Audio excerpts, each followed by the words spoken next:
17 বছরের যে জার্নি আমার 2008 সালের মে মাসের 23 তারিখে এই ঘটনাটা ঘটে এবং এই 17 বছরের জার্নিটা খুব সহজ ছিল না, খুব বেশি কঠিন ছিল আমার জন্য।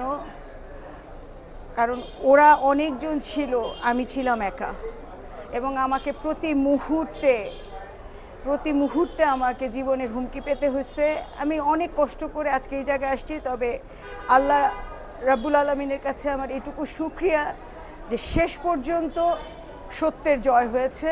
এই নৃশংস হত্যাকাণ্ডের বিচার আমি পেয়েছি, এই দুনিয়াতে আমি বিচার পেয়েছি এবং এখনও যে জাস্টিস প্রিভেল করে, জাস্টিস যে মানুষ পায়, এটা আমি বিশ্বাস করি এবং এই আদালতের উপরে আমার পূর্ণ আস্থা আছে। আমি বিশ্বাস করি যে আরও যারা ভুক্তভোগী আছে আমার মতন, তারাও যদি আমার এই জার্নি আসলে আমি ব্যাখ্যা করতে পারবো না, আমার এই জার্নির কথা ব্যাখ্যা করা যায় না। শুধুমাত্র তারা ব্যাখ্যা করতে পারবে, অনুভব করতে পারবে জিনিসটা, যারা এই রাস্তাটা দিয়ে হেঁটেছে। এছাড়া এই জিনিস মুখে বললে এই জিনিস ব্যাখ্যা করা যায় না।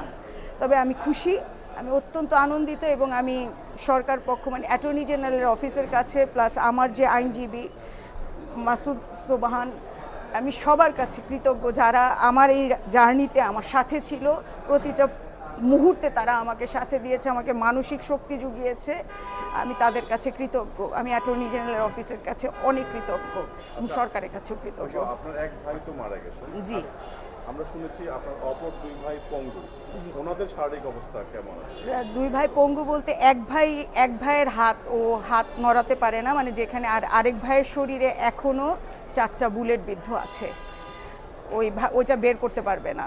আমার বড় ভাইয়ের শরীরে এখনো 4টা বুলেট বিদ্ধ আছে, আর আমার মেজো ভাই যার হাতের শরীরে গুলি লেগেছিল, তার হাতটা সে এখনো স্বাভাবিকভাবে মুভমেন্ট করতে পারে না, তার স্বাভাবিক মুভমেন্ট নাই। আপনার ওই সময়ের ঘটনা কি মনে আছে?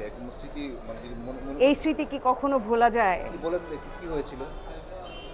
আমরা বাসায় বসে চা খাচ্ছিলাম, আমার পুরো পরিবার, আমার মেজো ভাই সেতুর কাছে ফোন আসে, ওকে ডেকে নিয়ে যাওয়া হয় নিচে, এবং নিচে যাওয়ার পরে তার কাছে চাঁদা দাবি করা হয়, মাথায় একটা পিস্তল ঠেকিয়ে, এবং ও যখন বলে যে আমি তোমাকে কেন চাঁদা দিব, রাসেল, তার নাম রাসেল এবং রবিন, যে দুজনের ফাঁসি হয়েছে, তারা আমার বাসার ভিতরে ঢুকেছিল এবং তার আমার ছোট ভাই মেজো ভাই যখন চিৎকার করে আমাকে বাঁচাও, কারণ ওকে টেনে হিচড়ে ঘরের থেকে বের করে নিয়ে যাচ্ছিল, তখন আমার বড় ভাই এবং আমার যেই ভাইটা মারা গেছে ছোট ভাই, ওর বয়স ছিল 21।